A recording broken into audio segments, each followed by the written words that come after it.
Okay, so welcome everyone to this session, and thank you for joining our Q&A live session this morning. At this point, I should say that this may be actually evening or afternoon for some of you, as we do have an international audience who have joined the session. And as you probably know already, we are an open community. We're called Mindsets. We discuss opportunities and challenges for the higher education community around the themes of information, digital, and media literacy. And we organize live activities as well as collecting resources which showcase your work in this area across the world. So if you have not joined already our online community, I will say please do, because we have more events coming up. And one of them will be dealing with student belongingness later on in August. So with that little introduction, just to say that we have a very interesting topic today around student innovation with the SISA Awards. And I'm not surprised that it has been of interest to so many of you. We have a total of 100 participants registered for this session. And we have been very impressed to see colleagues from across the world. So we have many participants from the UK, from several different parts of the UK, but also from other countries, including Germany, Australia, Portugal, the United Arab Emirates as well. So it's quite exciting to see you all here and connect on that level. I think these days is more important than ever to connect on an international level and also empower each other, following this kind of approaches and sharing our know-how and expertise. So I wanted to thank you very much, and of course our presenters for this webinar that help us to keep the community active and alive with your continuing interest. So let's move on now, I think, to our presentation for this morning, or evening, or afternoon, depending on your time zone. What I would like to do is obviously present the topic, which is on the Scottish Innovative Student Awards, the SISA program. And you may have seen already that the SISA program issues certificates to students for 3 award levels: level 1 for Future Thinker, level 2 for Innovation Catalyst, and level 3 for Innovative Champion. So for this event, OneHE Mindsets has invited Dr. Pauline Bremner, who is lecturing in Retail and Fashion Management in the School of Creative and Cultural Business at the Robert Gordon University. And we also should say that Dr. Bremner is a member of the program management team for Fashion and Marketing Management. She holds a PhD since 2015 and has an MBA in retailing. Pauline is a senior fellow of the Higher Education Academy and a chartered member of the Institute of Personal Development, and also an Aurora. So Dr. Bremner has been leading the school's implementation of the SISA program. And also with that, we have Ann Davidson, who is the Enterprise Program Director at the Scottish Institute for Enterprise. Anne is responsible for the training activities that are delivered and coordinates the program to support students who are interested in entrepreneurship. And before joining the Scottish Institute for Enterprise in January 2011, Anne successfully developed training initiatives with the Institute of Chartered Accountants in Scotland and the WS Society, where she was a course director for 3 years. So Pauline and I will offer you an overview of the method, explain what it involves, and provide some key insights from the implementation of the program. We'll then invite your questions.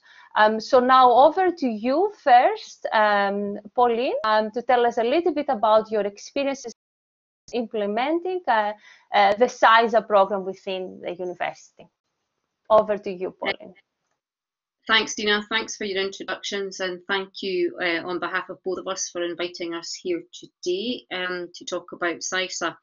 I'm going to run through the presentation for you, and that will leave Anne and myself available for questions at the end. I'm sure Anne will correct me on anything if I get something slightly wrong on the way through the presentation, as Anne has obviously been the instigator in the SISA Award programme. So just to give you a little bit of an insight as to the areas that I'm going to cover. The title obviously is Students Innovating and Reflecting. I'm looking at the Scottish Innovative Student Awards. We're going to talk about SISA, what is it?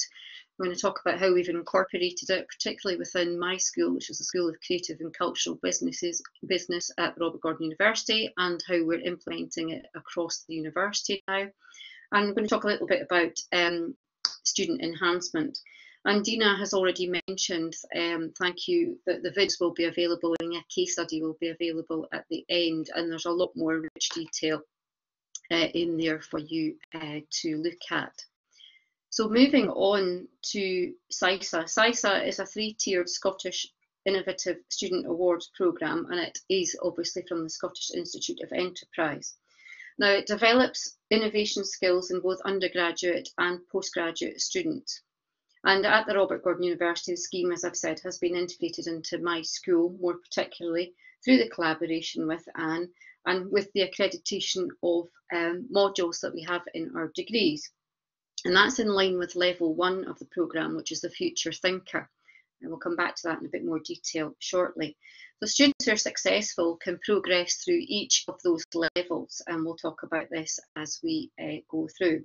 So in that first level there, the Future Thinker, they recognise the innovation skills they've developed within the curriculum or curricula. And the second level there, they build on the skills and apply them to societal challenges and multidisciplinary teams, giving them the innovation catalyst. And then on the third level there, they work independently and they demonstrate an intent to innovate and act in that innovative framework, giving them that title of Innovative Champion. So here are the 3 levels, the framework shown from the SIE website, which you can look at, and it gives you an idea of the competencies obtained for each level, and you can see them listed on the slide. I'm not going to go through each one there for you, but just giving you a little flavour there. If you look at the innovation competencies for level 1, you're looking at competencies such as self-awareness, self-efficacy, adaptable and flexibility, opportunity recognition, collaboration, communication. These are all competencies that we tend to have embedded in our degree, but sometimes we forget that they're there and don't necessarily pull them out as much for students. And that's the one thing that I've found this programme certainly has helped for the students that we've had. Now, Anne developed these levels taking into account the following context that you see on screen, which is a framework for developing innovation and enterprise skills, and that has obviously come through the QAA's Enterprise and Entrepreneurship Education, the guidance for UK higher education providers, and that's back in January 2018. And Anne's already working on updating things, looking at a procedure at the moment called Fit for the Future. Anne might mention that a little bit later on. But you can see there the levels are embedded on the triangle. SISA level 1, looking at the self, and being able to understand creative thinking and the innovation techniques and their impact on the future. And then moving up, looking at the environment in that SISA level 2 area.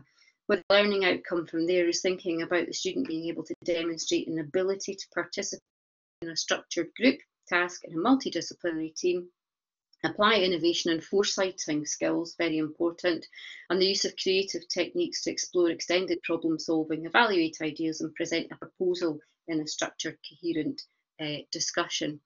And then into that third level there, where the learning outcome is to identify students who demonstrate innovative behaviours that have a potential to make something happen. And that's the key thing. It's giving them that little bit of confidence that they can make something happen. And they might do this by pursuing their idea via a student project, further academic research, extracurricular activities, or a potential business opportunity. The one good thing that we found out about SISA is it doesn't necessarily mean that a student wants to be in business. set up their own business, I should say, but it's giving them the ability to recognise they have their own entrepreneurial and innovative mindset, which I think is very important.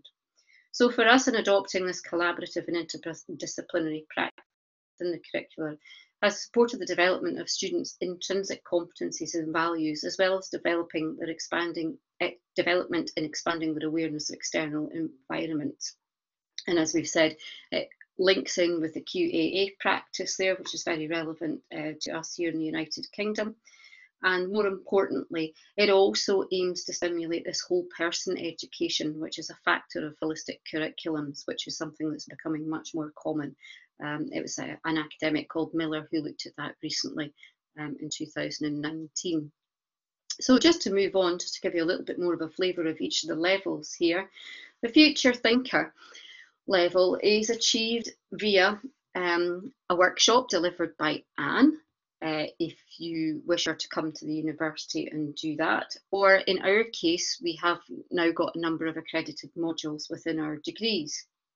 So the modules are what we call fit for purpose, as they include elements of creativity, design, project development and communication, whilst considering the impact of these topics on future employability. So the skills are also being highlighted by the Scottish Government that link into Future Thinker, and they're necessary for economic contribution, as well as the World Economic Forum, who've highlighted the changing skills for 4.0. Now, the case study will explain a little bit more on that, but just to give you a brief highlight of the way that we go about accrediting modules, is that when we started the discussion with the SIE, we came up with a template and came up with a form for us to complete to apply for level 1 accreditation. So what happens is you complete the form, you talk about how you've embedded testing of those skills that I showed on the previous slide there within your module. Now that might be an assessment, that might be a workshop, that might be a tutorial. As long as it meets the criteria of those competencies that are there, Anne will review it and then decide whether or not it passes. Another thing the student has to do, which is vitally important, is a 100-word reflective statement to achieve their level 1.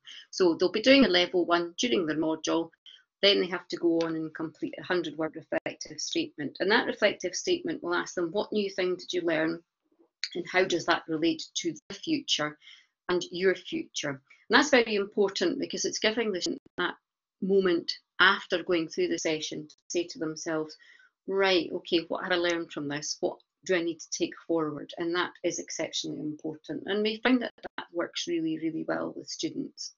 So getting them to think about these things, as I'm saying, is very important. On the right-hand side of the slide there, you can see a certificate that's issued from the Scottish Institute of Enterprise to let staff know that their module has been accredited. As you can see there, it can be course, module, workshop, so on and so forth. There are various aspects in that form that you can look at. So moving on, just to give you a bit of a flavour, once a student has achieved level 1 successfully, if they do, and it really depends on how well they've reflected in that 100 words. It's up to the SIE whether or not they pass that. But we do give the students quite a lot of back and help in approaching that question. So once they've achieved level 1, they're invited to attend a level 2 workshop. Now that's a whole day away somewhere. We've had Glasgow, we've had Dundee, I can't remember other locations at the moment, but Anne will remind me. But level 2 is open to students who've already achieved a level 1 certificate and who are interested in new ideas and in making them happen. So they attend the one-day workshop and it allows them to build on the innovation skills they learned in level 1.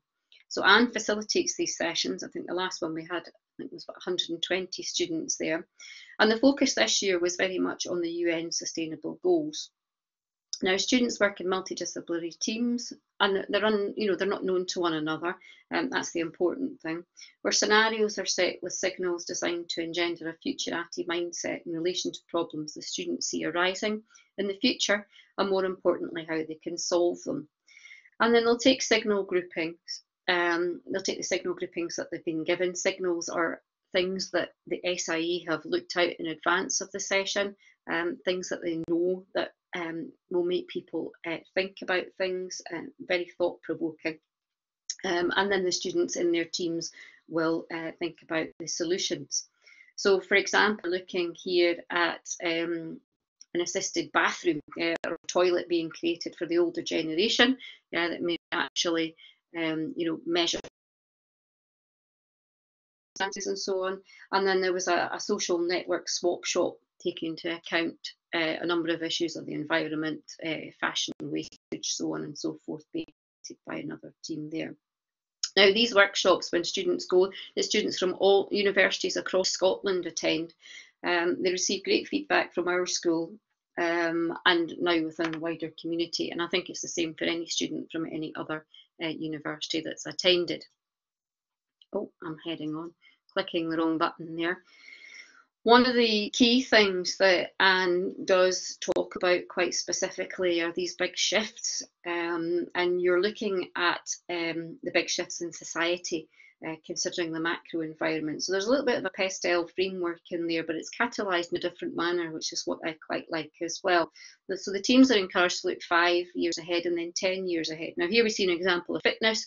Originally we were self-motivated perhaps to take exercise and keep healthy. Then we've got easy access to gyms, not at the moment, unfortunately. More information is provided on the benefit of exercise. And you can see in the future, technology will monitor body functions, health. It might get to the stage where, our machines, our technology will start telling us when we need to exercise, telling us when we need to visit medical teams, so on and so forth. So, of course, the bigger shift here is how whole health and medical care can be monitored. Just through our iPhone, which is a bit scary. The thing that happens at the end of the level 2 workshop, and I've just put the sustainable development goals up because they're very, very pertinent, and I think it's very important that the switch to these happened this year from SISA in the workshops. And Anne was looking at things like climate action, clean water and sanitation, all these kind of things that are very relevant and are becoming very, very relevant within our curricula now. So it was very good. The students really appreciated the sustainability goals coming in this year. And they hadn't actually realised there was such an issue coming along for something. So just throw them in there just to remind you about them there. Now, at the end of the workshop session, when they're away in Glasgow or wherever, each team pitches for 3 from various members of the SIE on their innovation idea. Level 2 gives the students the following skill sets. They are managing ambiguity and uncertainty, they're co-designing an idea, they're pitching, they're influencing, communicating and negotiating.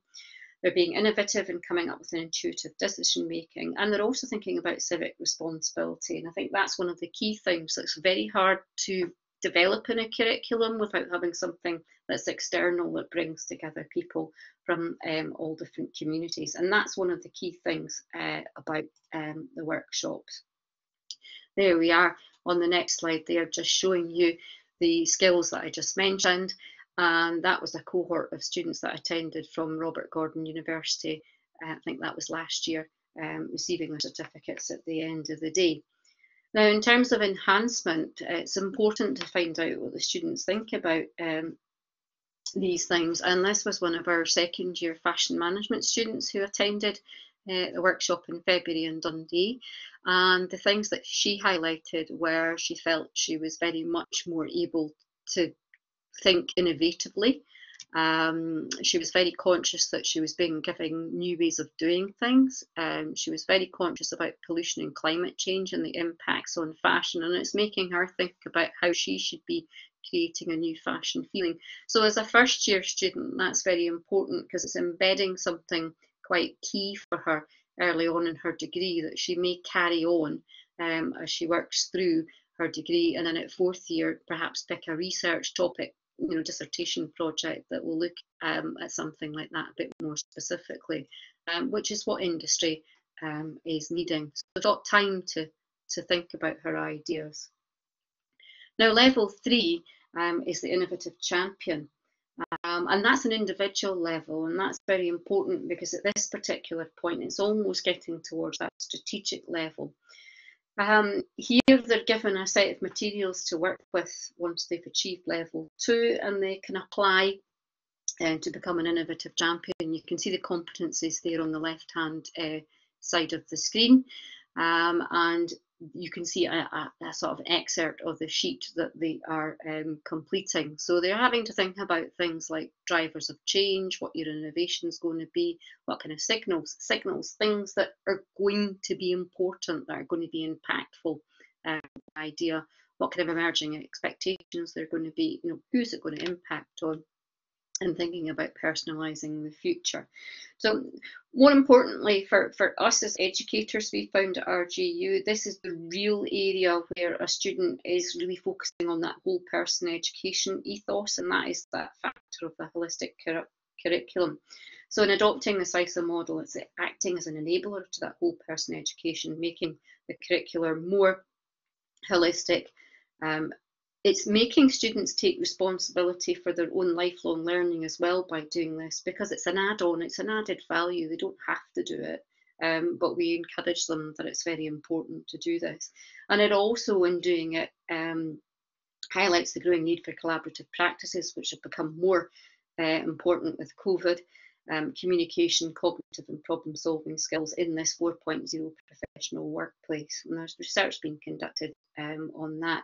So, it's giving them that bigger picture ideology, and it's allowing graduates to be well placed in their kind of future professional careers.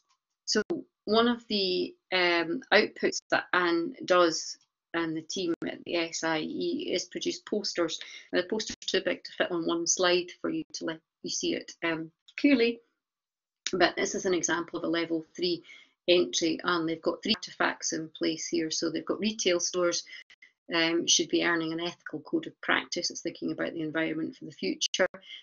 We've got a Saturday morning Mend It club, which is something that should be relevant in the future, rather than throwing away, giving away clothing to other people, making the landfill more prominent. How about actually mending things, teaching people how to repair things? And then the smart medical clothing, where your fashion item, whatever it might be, actually signals to your health team when there may be something wrong with you. Those were kind of the areas that this worked on. And then they put, they have to, put some writing together explaining about what their thoughts are on each of these things. So, I mean, you can see it here. Gone are the days of single-purpose clothing. Tomorrow's garments will instead offer unparalleled functionality. And as this example demonstrates, will be capable of monitoring user well-being and broadcasting this data in real time to medical services. So it sounds a wee bit frightening, but you can see the big shift. And in this case, obviously, they were focusing on a fashion item. So it's quite interesting to see the things that they're coming out with. Anne has been working with a number of the level submissions in creating a concept called the Museum of the Future.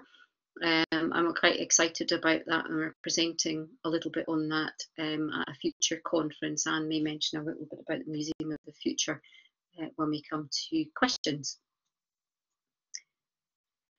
One of the things we've now done, because we've implemented SISA so well in our school, we have now partnered with the Scottish Institute for Enterprise to become the first Scottish university to have its own in-house accreditation process for level 1. And we're working to roll SISA out more widely across the university. Not surprisingly for us, this is going to come under the auspices of our Entrepreneurship and Innovation Group. And that's part of the strategy of RGU. We see innovation, SISA, being very closely linked together.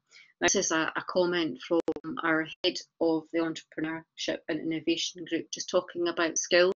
And I've popped this in just to reinforce why we see SISA as being quite important. So skills, as he's saying, they're crucial for everyone to utilise and keep abreast of technological advances in a rapidly changing and uncertain an interdependent world. Through its 3 levels, SISA provides a foundation of core skills upon which our students at RGU can confidently embrace the challenges and opportunities of the future of work, as employees who can act as catalysts for innovation and change, or as future entrepreneurs. And now more than ever, Robert Gordon University, through our partnership with SIE and SISA, to ensure that key innovation skills and the art of thinking innovatively and working collaboratively will ensure that our students are responsive and agile to the needs of the labour market now and in the future. So we see it as being, it's a major driving force of the economy, nationally, globally and regionally. So they're essential for our young people to enter the labour market, and having something like this just adds to that. And one of our students who went through the full programme is pictured on the next slide there. That's Irina. And Irina's video, when you do listen to it, Irina talks about the benefits and the enhancements she got from doing the programme. And I will just give you a few highlights from there. Now, Irina found the SISA process challenging. Irina is not a UK domestic student, but has come to us from Romania. Not that that has any impact on it, but I wanted to show you the flavour of it's not just UK domiciled students, it's anybody who's at a Scottish university, so it's very multicultural. She found it challenging but rewarding at the same time. At first she found the tasks a little bit difficult, but once she started brainstorming ideas in their team, everything started to come naturally. The experience in the first 2 stages of SISA, she felt that level 1 and level 2 were a great help for level 3. She's now an innovative champion, which she says has made her think out of the box, and I think that's a real tick box point.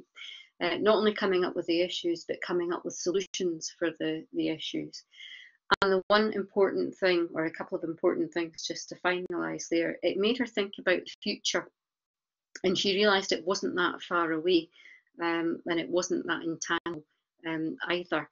And I think that's quite an important reflective statement. And it also allowed her to develop her creativity, her problem-solving skills, and the ability to communicate in a multidisciplinary team.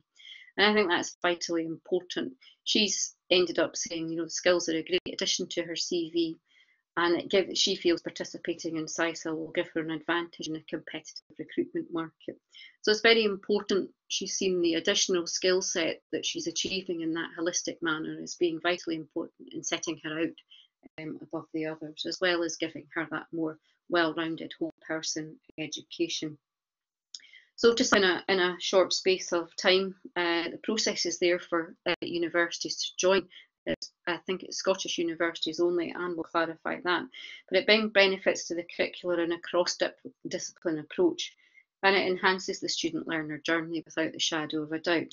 The case study Dina is sending out will give you that in-depth story around SISA, and I think that's probably around about 25 minutes, Dina, and I think we will be heading for questions very shortly. There are some references at the end there, and I'll hand back to Dina and the team now to pick up on the next part of the session. Okay, thank you very much, Pauline. That was a very interesting presentation. Quite thought-provoking actually for me, because I've been noting down several different things that you said. And one of the things that really made me think was obviously all these aspects of additional skill sets, innovation, communication, collaboration, problem solving, and a lot of the times in higher education, we have a difficulty to assess those skills and award those skills. So I think that to me gives this opportunity to give something additional, something more to the student. But it is important really to open up the conversation at this point with a lovely audience. So I would like to invite Kerstin to initiate this discussion. Everyone, please feel free to use the chat box for this. So Kerstin, over to you. Thanks, Dina. We don't have any questions in the chat right now. But I think it was, it was really useful to have that proper overview of all the different levels and what the different students feel their experience and the additional value that's been added to their, as you say, the whole person education, which is coming into much greater promise. It's becoming much more important across the board. So just hoping that some of our participants this morning will start to ask some questions, either about what they've heard this morning, or comments on how potentially their organisations could get involved, or how they could, if they're coming from another country, how could something similar be implemented if they're interested to do so just now. If you can just please pop your questions into the chat box. Okay, thank you very much, Kirsten, for this. I will just give you some time to think about it, but we do have a question coming through now. So, yeah. Kirsten? Yep, so Elaine has just asked, you've mentioned during the presentation there, Pauline, something called Fit for the Future. Is that something different? Is that something, that is in a framework or somewhere, or could you please explain that a little bit further for us? I'm going to ask my colleague who's the wings, Anne, to tackle that one if she doesn't mind. I don't mind. Is the front runner for Fit for the Future. I threw that in because Anne has been working on it, and I've been sort of in the sidelines on it with her, and Anne will certainly share that with you now. Okay, happy to talk about Fit for the Future. It's becoming quite a sort of integral part of the awards, and I think it probably helps to answer that question by telling you a little bit about how it came into being. It's hard to believe, and Pauline will probably second this, that the academic year just passed was only the second year in which we'd run SISA in its current format. So it's still in some ways a beta application, and we still go on a bit of a fishing trip, if you like, in getting feedback from students. But what came out of last year's cycle at this time was the students, when they came to the SISA Level 2 day, they had the competencies and skills gained from SISA Level 1. They'd been brought to their attention. This is what their module was giving them, and this is why. And when we asked for testimonials for SISA Level 2, what came out of SISA Level 2 was the students were incredibly aware of how they had performed. Not just that they had this competency of problem solving or creative thinking or opportunity recognition, but they'd actually performed it in a team. So Fit for the Future is a set of 7 performance zones. And what we do is we list various competencies in these zones, and we say to the students, you need these competencies to be able to work out in these zones. So for example, problem solving sits in the performance zone of an agile and flexible mind. We also have a performance zone of co-creation, because again, that's what the students are doing at Level 2. And what we do is we hand out the Fit for the Future workout programme. It's like we liken it to doing circuit training in the gym. So we hand it out at the end of Level 2, and we say, think about how you performed in your multidisciplinary teams. Were you performing in these zones? And tell us whether you enhanced a competency or tell us whether it remained the same. And then the students build their own action plan in the back of that beyond Level 2. We also say to them, do this at the end of Level 3. You've done a lot of self-motivated action. Some of the performance zones relate to that. And then we wrap up SISA Level 3. This year we had to do a sort of obviously an online award ceremony. But what we do is we say to the students, start thinking about the zones that you worked out in during SISA Level 1, 2 and 3, and start building some narrative around your competency. So you don't just say on your CV, I'm a problem solver. Tell that employer, based on your experiences going through SISA, what sort of problem solver you will be. Not somebody who bangs their fist on the table and goes, I have an idea, but somebody who will listen to different opinions, park assumptions, look at things with fresh eyes, collaborate, create that safe space, etc. So very happy to share Fit for the Future with you. We're collaborating with RGU on it. If anybody's interested in it, ping an email through to RGU. We're certainly looking to see if we can test Fit for the Future a bit further and beyond SISA as well. Sorry, I hope that wasn't too long. That's great. Thanks very much, Anne. We do have some more questions popping into chat just now. So David has asked, have you had any problems at RGU embedding the skills criteria for the awards in arts and humanities subjects? I can maybe tackle that, and the simple answer is no. We have Gray's School of Art at RGU. They have used a slightly different model for embedding level 1, and they've done it through a PPD process, which is a personal, try again, you know what I mean, development program, personal development program, and they have worked with our employability team at RGU. So they've actually created a student-led learner journey, which is actually specifically based around SISA as well as employability skills. But no, we've had, I think one of the level 3s came from the art school this year, Anne, if I'm right in thinking, one of our innovative champions. Yeah. So, and I think Anne will confirm that. I don't think there's any issues in any of the other universities you've worked with. No, we have quite a few innovation champions from Glasgow School of Art, a lot from the Humanities at Stirling University. I think the idea is to have the flexibility around level 1 in the curriculum. You know, we don't come in and say, you know, you have to say to the student during innovation and enterprise in level 1, as long as the academic who's running that accredited module says, I've set you this challenge, so you know this is problem solving. So I think the best example I can give you is there was an arts and humanities. They were looking at tourism, and I think they had to come up with an innovative idea for an art exhibition for a local tourist hotspot, if you like. So they were not saying you're going to be entrepreneurs. They were saying, you know, this is part of what you're going to do when you go out there. You're going to have to problem solve. You're going to have to opportunity recognize. So I think a lot is around the context setting. We leave that up to the academic. As long as those are the outcomes, then we don't have to say this is all about entrepreneurship. So with that, it can be a language thing and a context setting, but you leave up to the academic. Lovely, thanks Anne and Pauline. We have another question in around whether the students are actually given any training in reflection and reflective writing as part of the scheme. Yeah, I'll start with that one. Anne might chip in, but the SIE prepare really helpful worksheets.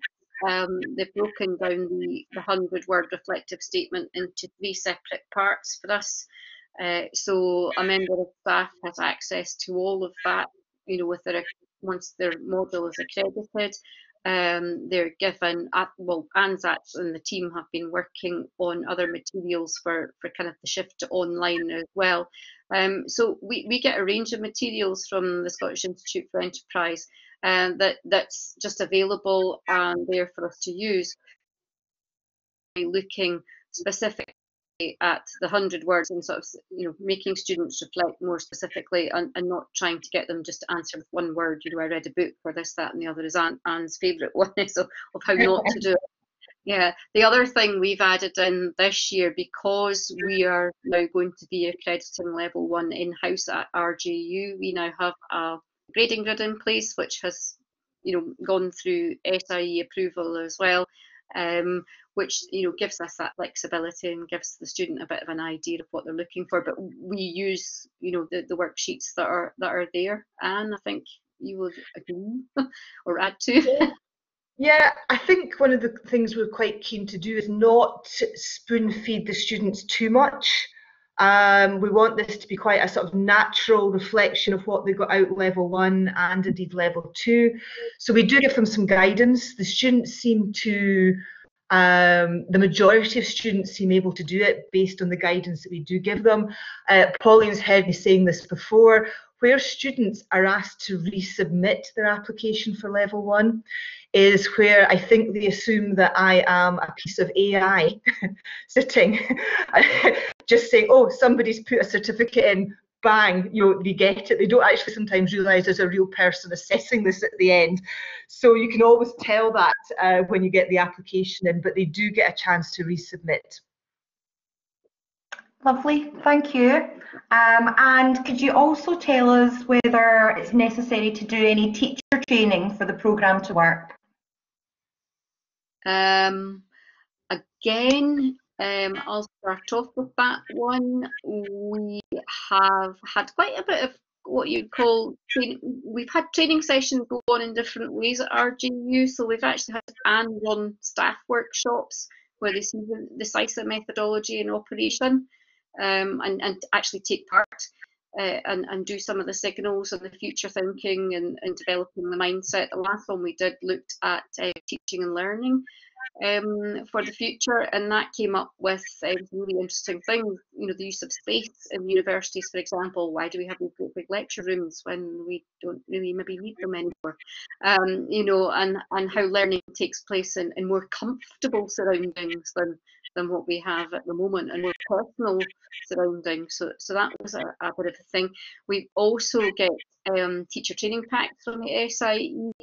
We've had sort of not one-to-one sessions, but sort of team teaching sessions where we've had Anne along. We did one a few weeks back where members of staff who have got level 1 accreditation wanted to know a bit more about level 2 and level 3. So we arranged a workshop chat online with that, and Anne facilitated that for us. So there's no sort of like you have to go and do this, that, and the other. There are just a lot of materials available and a lot of things that you can do to enhance that training and development, if that makes sense. Anne, I think probably on. Yeah, it really depends on the individual academic. I mean, overall, SISA is designed to validate what an academic's doing already. Yeah. To be integrated, it's recognition. You're already working with your students in this course module workshop to help your students develop the skills, competencies of problem solving, opportunity recognition. I think where we ran some focus groups in May. COVID-19 has sort of disrupted the timeline a little bit, but we ran some focus groups in May. And I think one of the key things that we're looking to develop for academics whose module is accredited is some more resources to use with their students to highlight the fact that SISA level 1 is a gateway. You're getting this great stuff in your course module. Go and practice it again, go and develop it again, work in multidisciplinary teams, scaffold the experience. SISA level 1 is your gateway to level 2, which is we pay the students' travel expenses within reason. And then you've got this opportunity to do SISA level 3 online, which can also inspire you for projects. So it can depend very much on the individual educator in terms of what they want. So yeah, but overall it's meant to validate what's been done already, and if we can help enhance that validation with resources, then that's what we're looking at for the next academic year. And I think that's the important part that Anne's just kind of alluded to at the end there. It's collaborative. It's it's a work in progress, which is what workplace is about and what innovation's about. What entrepreneurship's about. Whichever way we wrap it up, lifelong learning, is about collaborating, co-collaborating, reflecting, saying, oh well, we should maybe think about this, maybe think about that. And I think that's the important kind of element that comes through. Yeah, I think in terms of Pauline, mentioned RGU is the first Scottish university to have what's called institutional accreditations. We're just leaving RGU to sort of get on with level 1, and then we'll see the students when they come through level 2. We said to Pauline, we don't have a blueprint for this. This is something new. You come back to us as a university and tell us what you think it could look like using your existing resources, your existing structures, and back came something that was incredibly workable. And we just went, yep, that will work. Yep, that will work. And we used at that point, obviously the entrepreneur and innovative group were in are moving towards control of that. But we have a steering group set up, and we used our quality team, our academic internal quality team, very specifically. So our academic quality officers came on board and helped with that. Thanks, Anne and Pauline. So we've got one more question that's currently sitting in the chat box, but I think it may well be covered by the 3 questions that are currently on the screen, which were questions that we invited people to submit questions via a Google form. So Susan, I think this one may cover what you've asked in the chat box. And at this point, I'm going to hand over to Nisa, who's going to manage this part of the session. Thank you, Kirsten. Hi.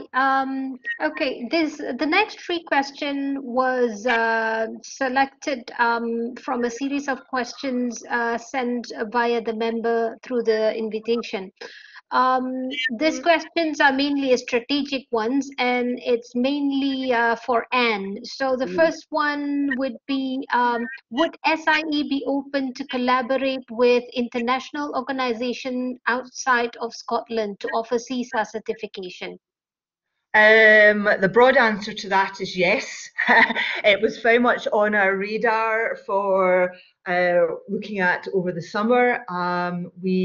Certainly we're aware of Scottish universities who have overseas campuses, but equally we are happy to share this methodology. We've done our 2nd year, we know it's running well. So I think at the moment we're happy to look, if somebody was to approach us with a suggestion to collaborate as an international organisation, we're very happy to look at that and to see how that might work.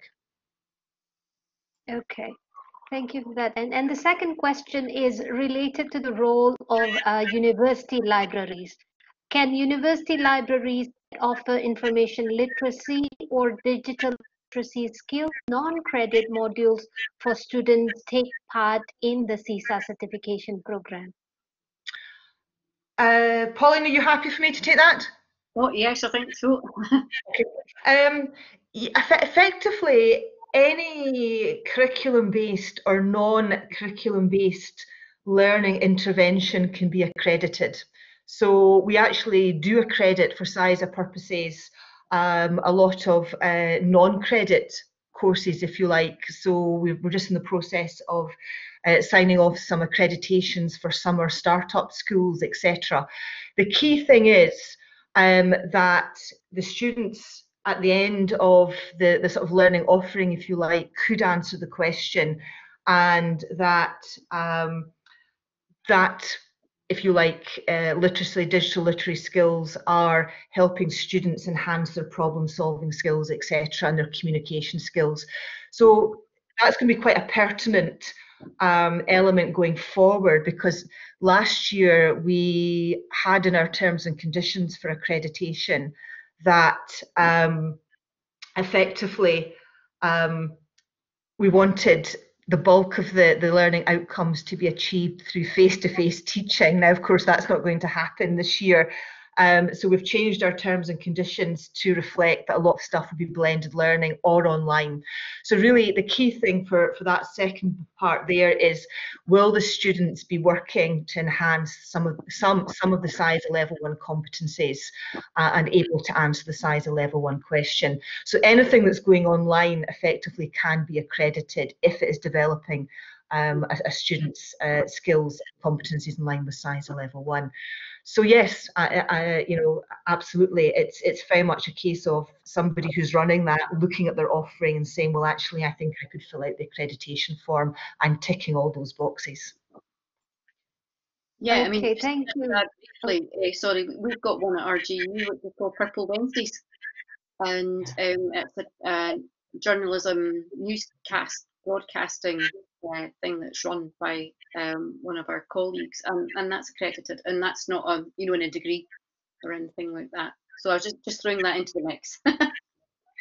Yeah, that's a good example. Yeah. Thank you, Pauline. And the last question, This is more concerning to like now people have more time to do micro certification. Is there a potential for SIE to collaborate with other organizations, for instance, OERU, Lynda.com via LinkedIn, to offer micro learning certification?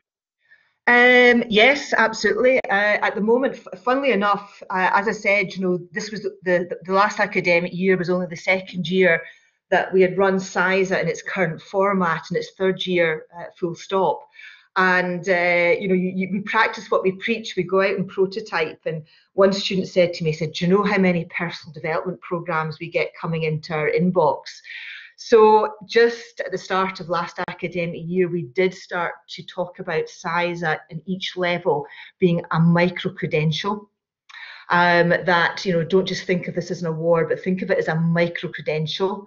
And, again, tap and fit for the future into that micro-credential. What does that micro-credential mean in terms of how you'll perform around the competencies at each level this micro-credential represents?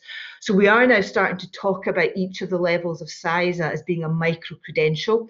So absolutely, it's going forward. I think we've now dealt with the sort of the immediate disruption caused by COVID-19. We've got some of our stuff online. So yes, absolutely. Again, we are open to suggestions. We're open to somebody pitching something to us. At the moment, the students work with LinkedIn badges, but absolutely anything that allows the students to say, "Hello, here I am. I've got this micro-credential as part of the SISA Awards, and this is what this micro-credential means." We're very happy to look at that. So yep, if anybody's interested, please do drop us an email. We can look at it. I don't want to say SISA has got quite a set process. We know it's worked. It's got some set ways it works, but there's still this little bit of a blank canvas. So we're open to suggestions for collaborations going forward. Absolutely. Okay, thank you so much for the answer for the last question, Ann. Kirsten, I think there are more questions coming from the chat group. Would you like to take that on, Kirsten? Sure, thanks, Nisa. Yeah, we do have one additional question that's just popped in around what's the duration of the programme on each level, and does it cost anything to get accredited? Yeah, so you give me that one. Accreditation is part of our work. At the moment, it doesn't cost anything to be accredited. We are validating what academics are doing already. In terms of the duration of the programme, if we are accrediting a module for level 1 purposes, that accreditation stays in place until the course is significantly changed or there's a change of personnel, etc. So accreditation, rolls over, if you like. In terms of students going through the process, what we find is quite a lot of students will want to do all 3 levels in 1 year, particularly if they're a master's student or in their final year. Pauline mentioned the Grays example. The way they've done it is their first years taking part in this personal development programme do their level 1. They apply for their level 1 in first year, and then they'll consider doing their level 2 and level 3 in subsequent years of study. So as long as they're still studying at a university, they can space out how they do their levels, and a student can do level 2 and level 3 up to 1 year after graduation. At no cost. And we should add that the SIE actually, and we'll get into a debate about this, but I mean, when a student goes to a workshop in Glasgow, the SIE do refund reasonable travel expenses, i.e. from Aberdeen to Glasgow, not from to Glasgow. Yeah, what we're doing at the moment is RGU have very kindly offered to host a level 2 day. We think we are looking at putting level 2 on online, certainly kickstarting level 2, albeit we do feel the students benefit from the face-to-face multidisciplinary teams, but circumstances must. But at the moment, we've only ever run 2 national level 2 days in an academic year, one before Christmas and one after, because we never quite believe that we're going to get the numbers to it until they actually turn up on the day. It's that sort of, oh my God, they came. And I think, Pauline, you're right. I think it was 138 we had in Dundee on the 29th of February. We got it just in before lockdown, and some of them had travelled from Inverness and Aberdeen and Glasgow. So we are looking at running more level 2 days. You know, now we feel we've got this tried and tested model. So we're hoping that some of the level 2 days will take on a more regional focus. So that if somebody's in Inverness, they don't have to travel to Dundee, they could travel to Aberdeen, etc. But people in Glasgow could still, you know, want to travel to Aberdeen as well. So yeah, the programme is evolving, it's constantly evolving. But the feedback from here, I think we had 65 innovation champions, excellent applications, demonstrated they could do the whole thing again under their own steam on an area that interested them around one of the UN goals. So yeah, we're sort of happy with how it went. but as I said, it's always going to be like Angry Birds. It's always going to be a prototype. Okay, thank you. I'm just concerned we only have a couple of minutes left. Kirsten, would you like to go to the last question, please? I think this is going to be the last question of the session. Sure. So the final question is it possible for a PhD student to complete this within a half year left of their studies? They would have to get their level 1 in before you know, they finish studying. In terms of attending a level 2 day, it depends on where they were situated. Obviously, we would not be paying airfares, etc. But I think we are quite committed to putting SISA level 2 online and trying to make it as interactive as possible, so students still get this impression of working in interactive teams online. So there's nothing to say that somebody couldn't do it with half a year of study to go. They'd have to get their level 1 before they finish their studies. Okay, thank you. We've got okay, one last and final question coming through, and let's take that one. That's the final last question. So Lynn's asking, is there an opportunity for MSc graduates to mentor a student? Pauline, are you happy for me to take that? Yes, yes. It's something that we're looking at. We've got these innovation champions, some of them who have obviously left university, but others that are still at university may have still a bit of time to go on their master's programme. We are testing that out over the summer. If Dinah and Pauline are happy, we will send you details of this. We've launched a festival of innovation over the summer. It's online. There are some challenges set for students as part of that with cash prizes, and if the students take part in those challenges, then they have the opportunity to get their SISA level 1 certificate over the summer by taking part in this festival of innovation. We are going to test using our innovation champions, some of whom are master's students, in terms of mentoring online groups. So leave that with me. I see no reason why not, but we're going to test it. We use a very distinct methodology that gets the students thinking about the future, designing artifacts of the future, if you like, balancing the push of the present with the future. So sure that anybody facilitating these groups would understand the methodology. So watch this space. It's going to be tested over July and August, but I see no reason why not. It'd be a very good use of innovation champions. Okay, that's a fantastic work, I think, with the Festival of Innovation. I'm quite keen to learn more about that. And so I think that's all the time we had for today. I would like to thank you very, very much, our two presenters, Pauline and Ann, thank you for this very interesting, insightful presentation. And it was quite interesting to have this kind of quite diverse questions today about how SISA can be used on different levels and in other creative ways as well. So thank you for your ongoing interest in joining our community sessions. So that's all we had for today, and we would like to invite you to the next one. It's more likely that it will take place in August, and we will keep you informed about any future activities. Okay, so